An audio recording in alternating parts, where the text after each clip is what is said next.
we promise you guys that after every game, we're definitely going to come on and talk some basketball.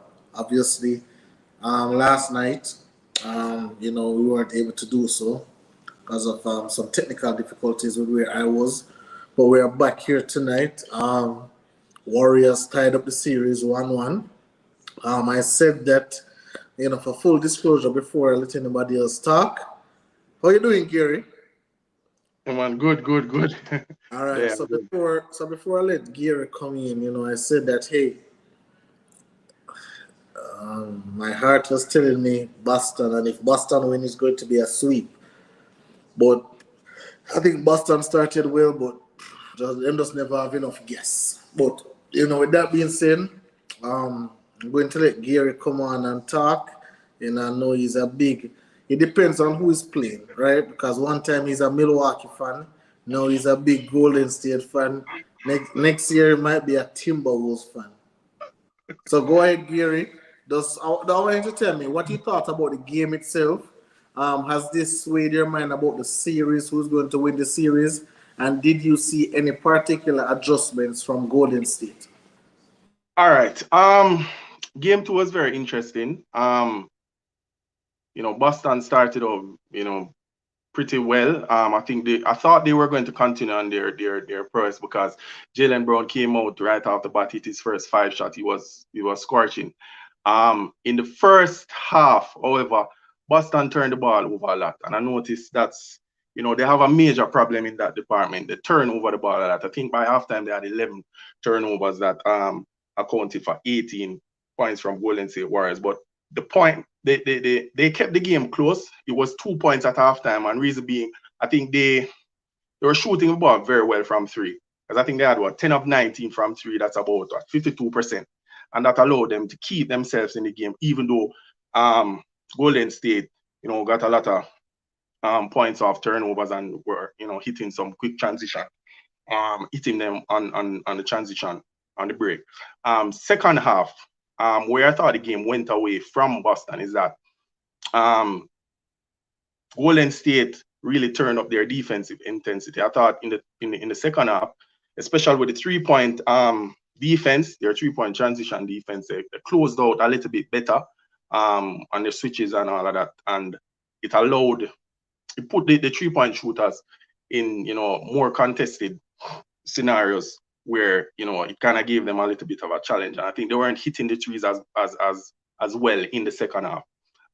So that allowed Golden State to kind of spread a little bit, and I don't like the defense they're playing on Steph Curry. It gets a little bit too much space, when I was looking at the game, I think I see Golden State basically setting a lot of high screens, because they do that a lot at the top of the keys, and I think the Boston bigs kind of drop, and they don't come and help. So it gives them a little bit of space between the top of the key into the paint, and he has a lot of that to work with. So I think going forward, Boston might need to do a little bit better on their defense of Steph Curry.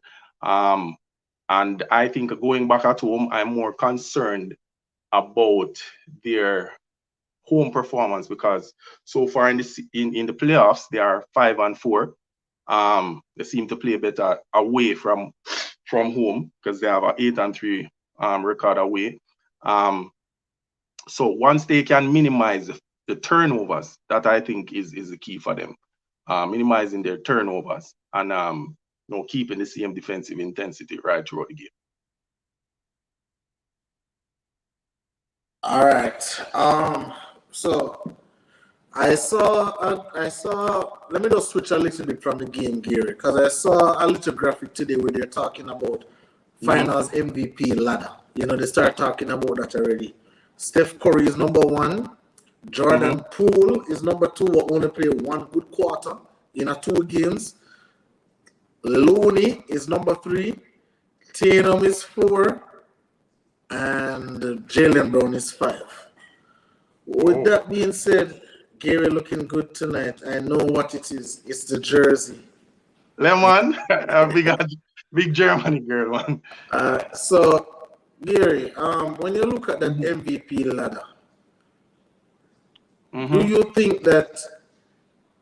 Because I never get to ask you the other night because you weren't even on. Yeah, If Steph Curry wins a final MVP, what happens? in terms of what his legacy and how he's His used. legacy. That has been discussed a lot so far, from the beginning of the playoffs. I have Steph Curry as a top 15, top 18 player thereabout. The knock on Steph Curry is that basically he has won a Finals MVP, and Durant was the best player on his team, won the 2 Finals MVP, and he somewhat shrinks in big moments because he had. I think there was one series really that he had 23 points per game. I think it was in the series that LeBron came back. They came back from the 3-1. That was his fourth series because he had an MVP season. I think he went 30 points per game in the regular season. So with that being said, if he wins an MVP, he would have had 4 titles, 2 regular season MVP, 1 unanimous, and a finals MVP. So I think that would help his case and catapult him into the top 10. I basically would have him, I'd have to look at the rankings and my top 10 players again very closely, but that would elevate him somewhat from his position in the top 20 to more probably somewhere about 11 or 10.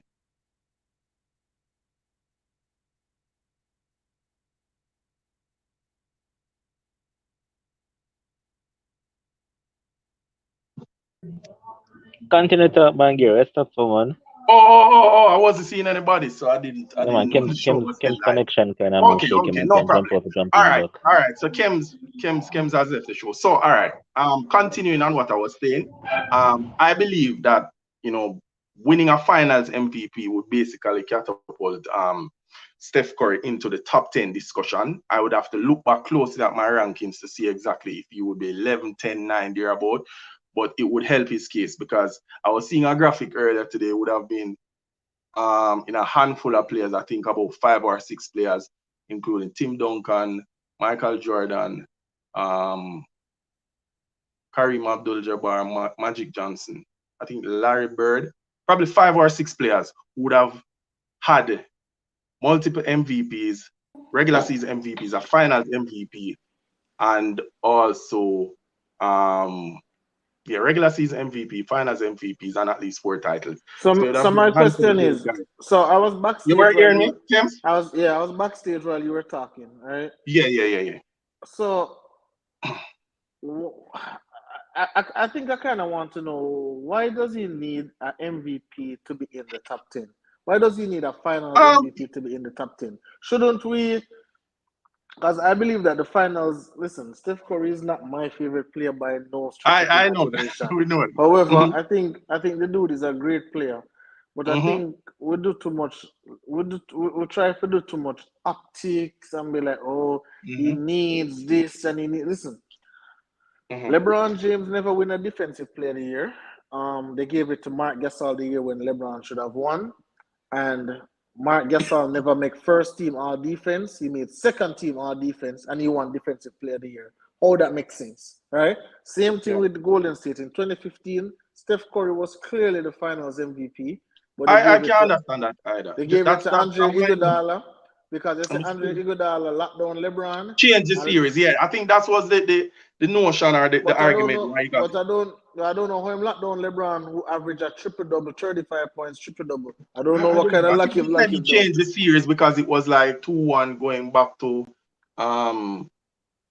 Cleveland, and they were, totally in command based on how the series was positioned and Curry inserted him in the series. And I'm not really try switch the topic, but I believe, if you remember that finals, I believe David Lee was the person who actually changed that finals and not Andre Iguodala. Oh, yeah. Because he never played the first 3 games, and he came out for game 4, and that was the decider. But when we go back to the series now,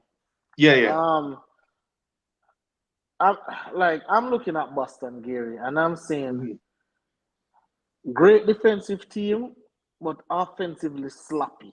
Like, hey, when you are playing a team like a Golden State, where especially in a third quarter, this team is third Best quarter third team. quarter team. Best third quarter team.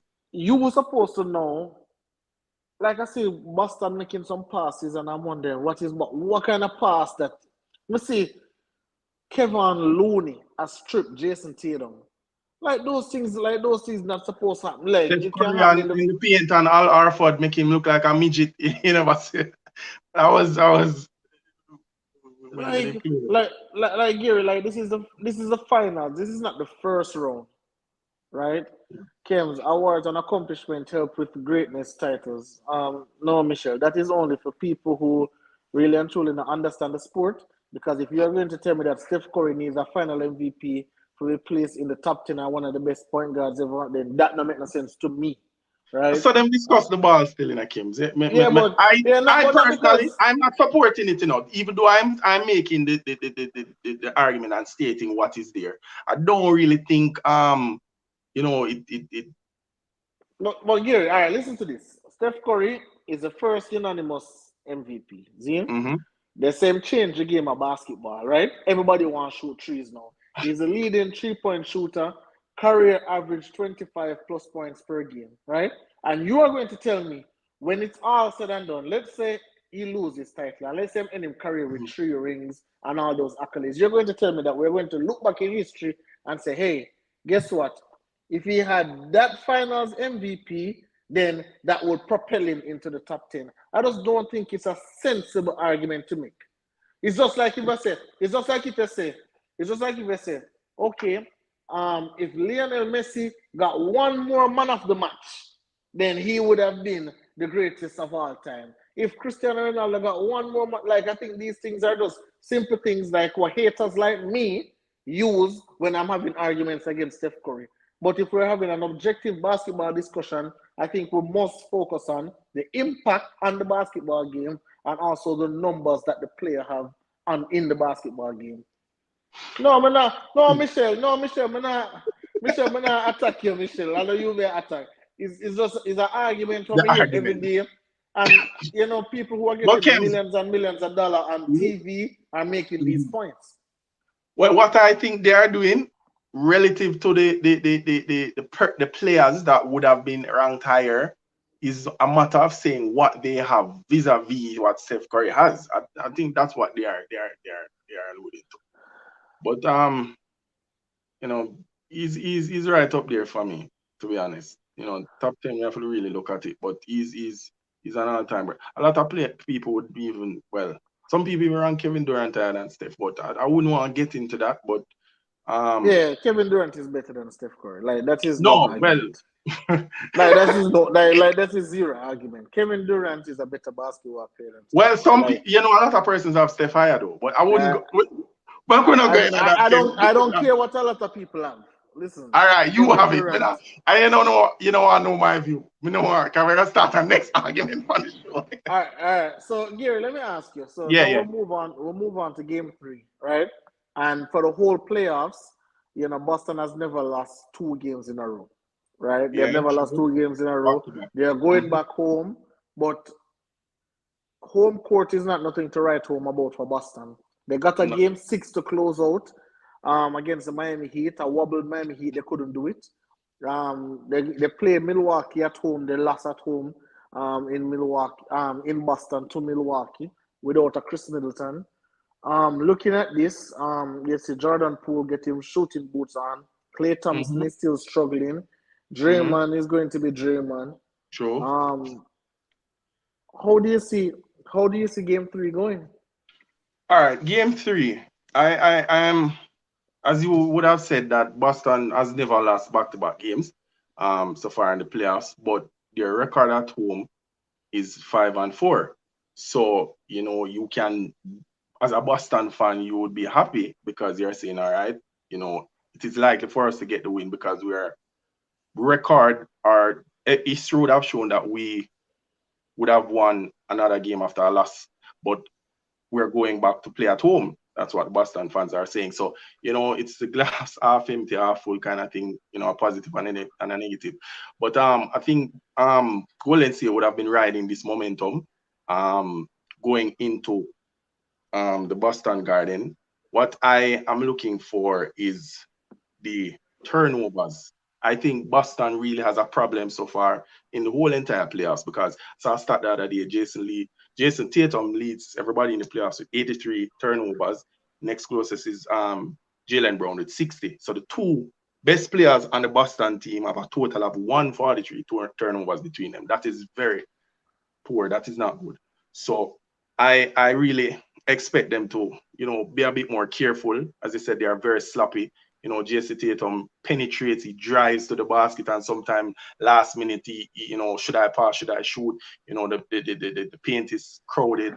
In 2 minds, he throws the ball away, throws it to another, to a Golden State defender. So I'm expecting, some adjustments to be made in terms of, better care with the ball, more careful ball movement. For them to really, because if they continue to turn the ball over and they do not shoot a high percentage from the three, because the three has been really going well for them, in game one, except for the second half of in game two. So I expect them to clean that up. Their defense, I really expect them to the strategy of marking Steph Curry. I think, I don't know what they're thinking, but I think that needs to be adjusted. Probably trap him closer up to the coming out of the in the half court.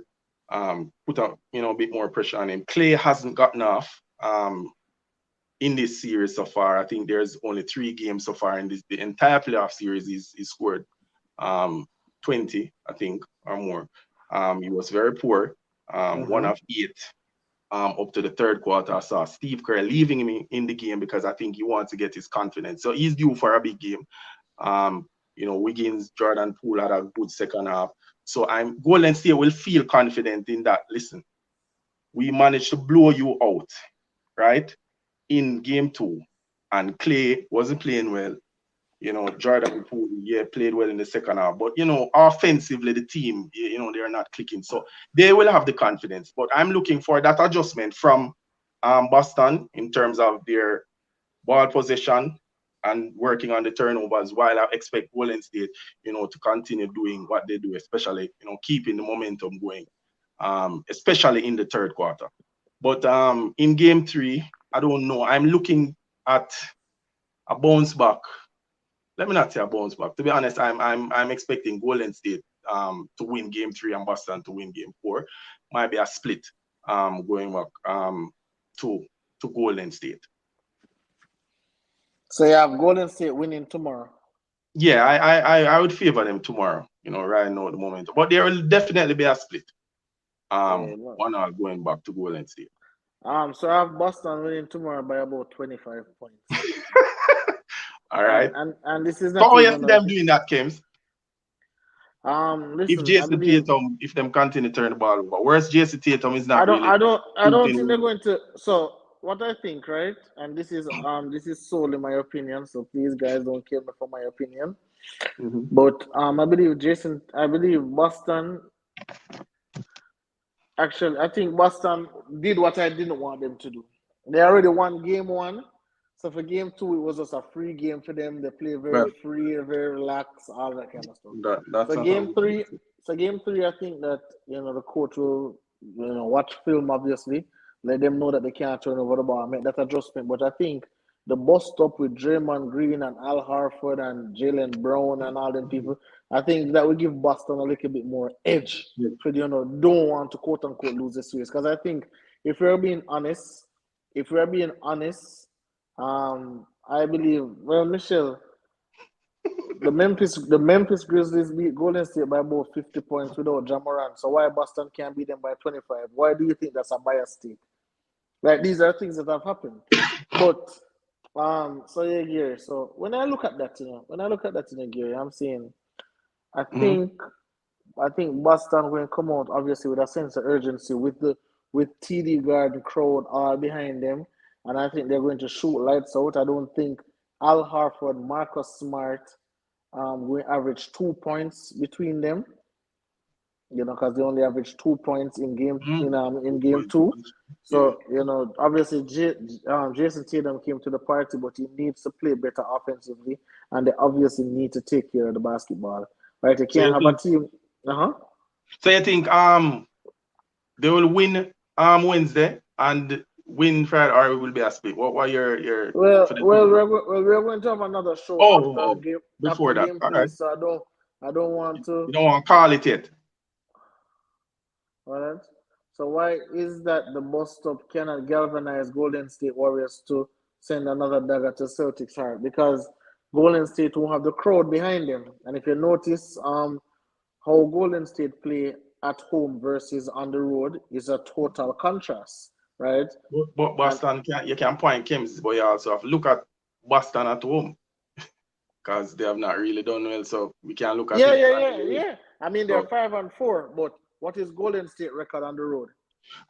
no, I don't know either. They need to check that out. So I'm All not sure right. if they're good on the road. So, but But I'm just looking. I'm not because listen, Gary. I believe Boston is a better team than Golden State, a better overall team. yeah, they did. From I would say that. Yeah, Probably. I think coach wise, obviously, I give Steve Kerr the edge. He's been in the league longer. I think defensively, I think Boston is better. Obviously, I think if we're looking on the best player out there, obviously Steph is playing like the best player. But I think after Steph, then you have Tatum, then you have Brown. Right, so the top three players, two of them belong to Boston, one belong to Yeah, Golden State. because Clay is not what he used to be. Yeah, So I yeah, yeah, will agree with yeah. that. Clay's not But doing his thing. Poole, we don't know what we're going to get from Poole in this series. Because I said he's he have one big quarter and then that half court shot, and yeah. then that was really it. But I think But I no, think go yeah, ahead. you were saying something earlier about the bus stop, the Draymond Green thing, and the galvanized. All right. And I am, yeah, I just don't want to touch on this. Yeah. Listen, I am not a big Draymond Green fan. I like Steph Curry, is one of my favorite players, top 5 players in the league. And I think Draymond Green and the team, yeah, people like him because he brings the defensive and intensity and the tenacity. But I think he gets away, well, his reputation allows him to get away with stuff and also allow,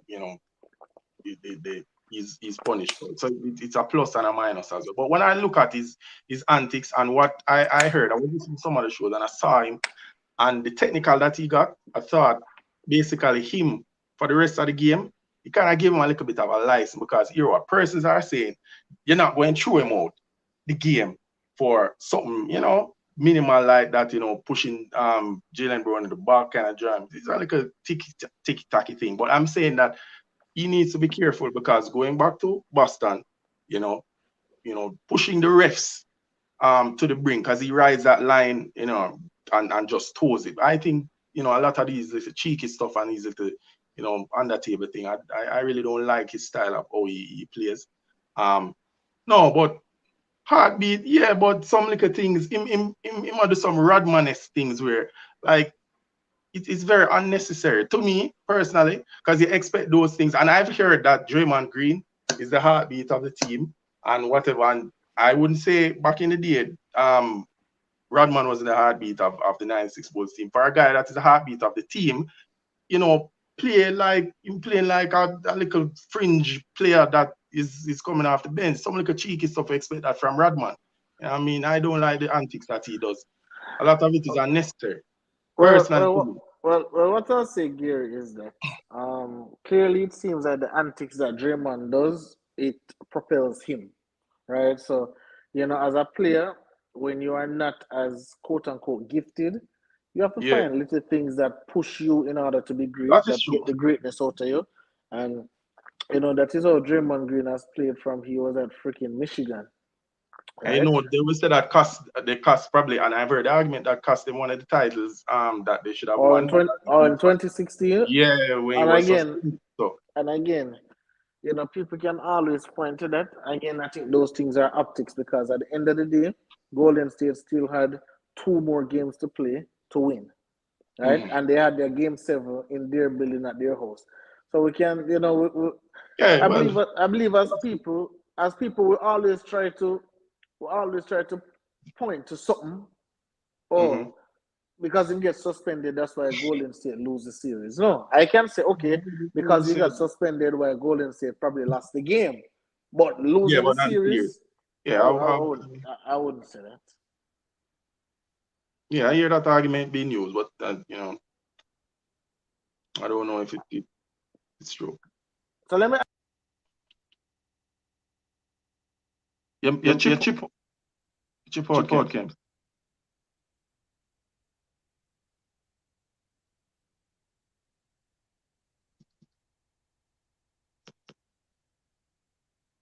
Kems. Maybe I'm nice.